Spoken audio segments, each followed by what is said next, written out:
আণ্ডাৰস্কেপ travel YouTube চেনেলৰ সমূহ দৰ্শকক আন এটি ভিডিঅ'লৈ স্বাগতম জনাইছোঁ।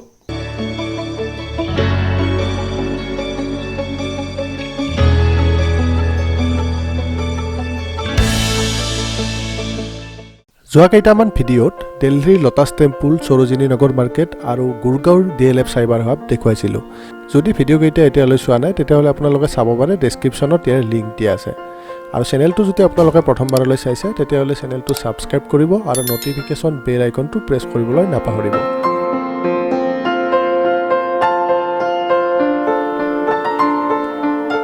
আপোনালোক বহুতে হয়তো অগ্ৰসেন কি বাউলি শব্দটো শুনিছে বা ইয়াৰ বিষয়ে জানে। এই প্লেচটোৰ বিষয়ে আপোনালোকে নিশ্চয় শুনিছে আগতে, বা আপোনালোকে বলিউডৰ বিভিন্ন মুভিত ইয়াত শ্বুটিং হোৱা কিছুমান লোকেশ্যন দেখিছে, আৰু হয়তো কিছুমানে জানে যে এই প্লেচটোক দিল্লীৰ বা ভাৰতৰ এটা হাণ্টেড প্লেচ বুলি কোৱা হয়। গতিকে ভিডিঅ'টোৰ শেষলৈকে জনাম কিয় হাণ্টেড প্লেচ বুলি কোৱা হয় বা ইয়াত কেনেকুৱা কিছুমান ফেক্ট জড়িত হৈ আছে, এই ভিডিঅ'টোৰ শেষলৈকে জনাম। গতিকে ভিডিঅ'টো স্কিপ নকৰাকৈ শেষলৈকে চাই থাকিব। ভাৰতৰ ৰাজধানী দিল্লী, আৰু দিল্লীৰ মাজমজিয়াত আছে কনাট প্লেচ, আৰু ইয়াৰ পৰা কিছু দূৰত হেইলি ৰোড বুলি কোৱা হয়। সেই হেইলি ৰোডত আছে এটা বাউলি, যাৰ নাম অগ্ৰসেন কি বাউলি। প্ৰথমে আমি জানো আহক বাউলি মানে কি। বাউলি হ'ল পানী ধৰি ৰাখিবৰ কাৰণে বনোৱা এবিধ বৃহৎ ষ্ট্ৰাকচাৰ, বা ইংৰাজীত ইয়াক ষ্টেপৱেল বুলিও কোৱা হয়, আৰু ইয়াত চিৰি থাকে। আগৰ দিনত এইবোৰ নিৰ্মাণ কৰা হৈছিল যাতে পানীৰ অভাৱ হ'লেও তাত মানুহে পানী পাব পাৰে, সেইকাৰণে এই বাউলিবোৰ নিৰ্মাণ কৰা হৈছিল। আৰু বাউলি শব্দটো এটা হিন্দী বা উৰ্দু শব্দ বুলি কোৱা হয়। বহুতে কয় যে এই বাউলিটো মহাভাৰতৰ যুগৰ পৰা ইয়াত আছে। এই ষ্ট্ৰাকচাৰটোৰ দীঘল 60 মিটাৰ আৰু বহল 15 মিটাৰ, আৰু ইয়াত 108টা চিৰি আছে। আৰ্কিঅলজিকেল ছাৰ্ভে অফ ইণ্ডিয়াই এই অগ্ৰসেন কি বাউলিক প্ৰটেক্টেড মনুমেণ্ট হিচাপে স্বীকৃতি দিছে। এই বাউলিটো নিৰ্মাণ সম্পৰ্কে কোনো প্ৰামাণিক তথ্য নাই যদিও অগ্ৰসেন ৰজাই নিৰ্মাণ কৰা বুলি প্ৰচলিত হৈ আহিছে, আৰু অগ্ৰসেন ৰজা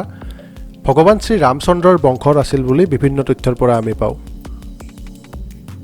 এই ঠাইত বলিউডৰ বহুতো ব্লকবাষ্টাৰ ফিল্মৰ দৃশ্যগ্ৰহণ বা শ্বুটিং কৰা হৈছিল, আৰু লগতে বহুত মিউজিক ভিডিঅ'ৰো লোকেশ্যন হিচাপে লোৱা হৈছিল। তাৰে ভিতৰত আমিৰ খান অভিনীত PK, ছলমান খান অভিনয় কৰা চুলতান আদি উল্লেখযোগ্য।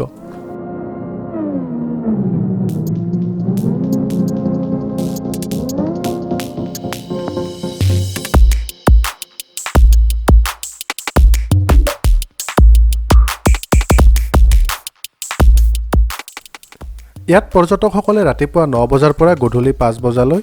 প্ৰৱেশ কৰিব পাৰে, আৰু ইয়াত কোনো ধৰণৰ টিকট নালাগে বা ফটোগ্ৰাফী কৰিবলৈ কোনো ধৰণৰ এক্সট্ৰা চাৰ্জ নালাগে।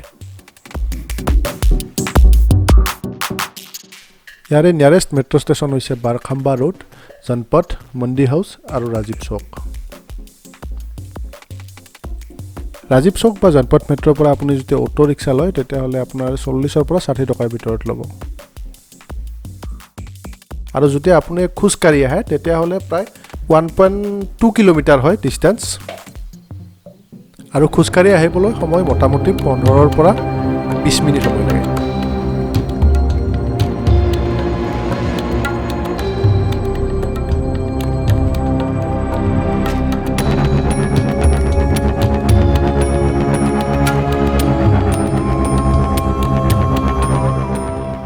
ইমানখিনিলৈকে অগ্ৰসেন কি বাউলিৰ বিষয়ে কিছু তথ্য আপোনালোকক জনাবলৈ চেষ্টা কৰিলোঁ। এতিয়া ক'বলৈ ওলাইছোঁ যে অগ্ৰসেন কি বাউলিক কিয় হাণ্টেড প্লেচ বুলি কোৱা হয়, আৰু তাত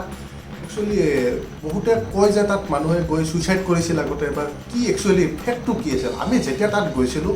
তেতিয়া তাৰ স্থানীয় কিছু লোকৰ সৈতে কথা পাতিব চেষ্টা কৰিছিলোঁ, বা বাহিৰত থকা দোকান, অটো চালক এইবিলাকৰ লগত কথা পাতিব যেতিয়া আমি চেষ্টা কৰিছিলোঁ, তেতিয়া তেওঁলোকে কৈছিল যে তাত বহুত বছৰ আগতে, এতিয়া নহয় কিন্তু ৰিচেণ্টলি হোৱা নাই তেনেকুৱা, আৰু এতিয়া 5:30 বজাৰ পিছত তাত প্ৰৱেশ নিষেধ, বা কোনো কাৰণত তাৰ ভিতৰত যাব আপুনি নোৱাৰে। আগতে কি হৈছিল, তাত পানীৰ যিটো লেভেল আছে, পানীৰ লেভেলটো বহুত ওপৰলৈ আছিল, আৰু বহুতে তাত সাঁতুৰিব গৈছিল বা কিবা ৱাটাৰ এক্টিভিটি কিবা কৰিবলৈ গৈছিল, আৰু সেই কৰিবলৈ যেতিয়া গৈছিল তেতিয়া তাত যিটো বাউলিৰ ভিতৰত থকা পানী, সেইটো ব্লেক ৱাটাৰ বুলি কয়। ব্লেক ৱাটাৰৰ কিবা এটা এট্ৰাকশ্যন কেপাচিটি থকা বুলি কৈছিল। সেইটো কোনো প্ৰামাণিক তথ্য নাই বা সেইবিলাক সত্য মই ভাবোঁ সেইবিলাক কোনো সত্য কথাও নহয় এট্ৰাকশ্যন কেপাচিটি পানীৰ হয়তো থাকিব নোৱাৰে বা নাই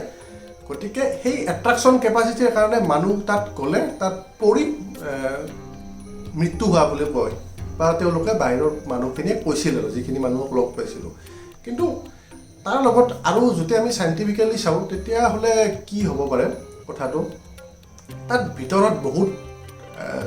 বাদুলি বা চৰাই চিৰিকটি এইবিলাক বহুতো পাৰ চৰাই এইবিলাক বহুত জীৱ আছে ভিতৰত আৰু সেইবিলাক মানে ৰাতি বিশেষকৈ উৰি ফুৰে তাত বাদুলিবিলাক উৰি ফুৰে আৰু তাত যিবিলাক এই চৰাই চিৰিকটি বা বাদুলিবোৰৰ বিষ্ঠাবোৰ আছে এই বিষ্ঠাবোৰ এক ঠাইত জমা হৈ থাকে এইবোৰৰ এক্সষ্টৰ কোনো একো ছিষ্টেম নাই যাৰ ফলত তাত এটা গেছ বা এটা মানে বেয়া এটা অডৰ এটা সৃষ্টি বেয়া গন্ধ এটা সৃষ্টি হয় বা তাৰ এটা গেছিয়াছ বা এটা বেয়া গেছ টাইপৰ হয় যাৰ ফলত মানুহখিনি ছাফ'কেশ্যন হয় আৰু কিবা এটা নিগেটিভ এনাৰ্জি এটা তেওঁলোকে ফিল কৰে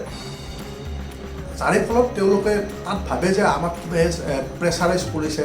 আমাক কিবা সেই কৰিছে এই ভাবিও বহুতৰ হাৰ্ট এটেক হয় বা যিহেতু বহুত দ ঠাই ৰাতি সেই পৰা ষ্টেপবিলাকৰ পৰা পিছল খায় কাৰণ ইউনিফৰ্ম নহয় ষ্টেপবিলাক তাতে যিবিলাক আছে আৰু ওখ ষ্টেপবিলাক ডিফাৰেঞ্চটো মানে বহুত বেছি এটা ষ্টেপৰ পৰা আন এটা ষ্টেপলৈ এই আপোনাৰ গেপবিলাক বা ষ্টেপৰ বহলটো বা ওখটো বেছি গতিকে ইউনিফৰ্ম ষ্টেপ নহয় কাৰণে বা তেনেকুৱা নিগেটিভ কিবা এনাৰ্জিৰ কাৰণে তেওঁলোকে মানুহবিলাকে হয়তো ভয় খাই তাত পিছলি পৰে বাৰু যি নহওক এই সম্পৰ্কে কোনো মই জানিব চেষ্টা কৰিছিলোঁ তথাপিও ডাইৰেক্টলি মানুহ কোন মৃত্যু হৈছিল বা কি হৈছিল এনেকুৱা একো তথ্য নাপালোঁ কিন্তু এবাৰ এটা কথা কোৱা যায় যে কিবা এটা শ্বুটিঙৰ কাৰণে এজন ডিৰেক্টৰে তাত লোকেশ্যন চাবৰ কাৰণে তাত পঠাইছিল এজন DOP ডাইৰেক্টৰ ফটোগ্ৰাফাৰ তেওঁলোকে যেতিয়া তাত গৈছিল তাত কেমেৰাটো চেক হৈছিল কেমেৰাটো একো তেওঁলোকে সেই নকৰোঁতে চেক হৈছিল আৰু তাত তেতিয়া তেওঁলোকে দৌৰি যেতিয়া পলাইছিল তাত নিগেটিভ ফিল্ম বা একচুৱেলি ফটোটো কম্পিউটাৰাইজ কৰোঁতে বা কিবা যেনেকৈ চালে আৰু তেওঁলোকে চাওঁতে তাত কিবা ডাৰ্ক কিবা স্পট দেখা পাইছিল সেইকাৰণে কোৱা হয় যে তাত কিবা এটা আছে নেকি কিবা হণ্টেড প্লেচ হয় নেকি কিন্তু তেনেকৈ একো নহয় বিশেষকৈ যিহেতু ঠাইটো দ আৰু পানী থাকে আৰু ৰাতি এই মই কোৱা কাৰণবোৰৰ কাৰণে মানে গেছ টাইপৰ হয় বা এটা নিগেটিভ এনাৰ্জি টাইপৰ হয় এই মানুহে হয়তো ভয় তাত মৃত্যু হয় বা পানীত ডুবি মৃত্যু হয় বা তেনেকুৱা কিবা কাৰণত বা ষ্টেপবিলাকত লাগি হয়তো উজুতি খাই পৰি গ'ল তেনেকৈ তাত মৃত্যু হয় এনেকুৱাকৈ জানিব পাৰিছোঁ তথাপি যিহেতু হণ্টেড প্লেচ বুলি কোৱা হয় সেইখিনি গতিকে 100 প্লেচ বুলি এতিয়াও পপুলাৰ হৈ আছে আৰু তাত 5:30 বজাৰ পিছত কোনো ভিতৰলৈ সোমাব দিয়া নহয় গতিকে তাৰ বিষয়ে মই জনা তথ্যৰ ভিতৰত এইখিনি আছিল যদি আপোনালোকে কিবা এটা বিষয়ে ডিটেইলছত জানে বা কিবা ফেক্ট আৰু থকা বুলি আপোনালোকে জানে কমেণ্টত লিখিব গতিকে ভিডিঅ'টো আজিলৈ ইমানতে সামৰিছোঁ চেনেলটো যদি আপোনালোকে ছাবস্ক্ৰাইব কৰা নাই তেতিয়াহ'লে ছাবস্ক্ৰাইব কৰিব ভিডিঅ'টো ভাল লাগিলে লাইক কৰিব শ্বেয়াৰ কৰিব আজিলৈ ইমানতে এৰিছোঁ পুনৰ আন এটি ভিডিঅ'ত লগ পোৱাৰ প্ৰতিশ্ৰুতিৰে ধন্যবাদ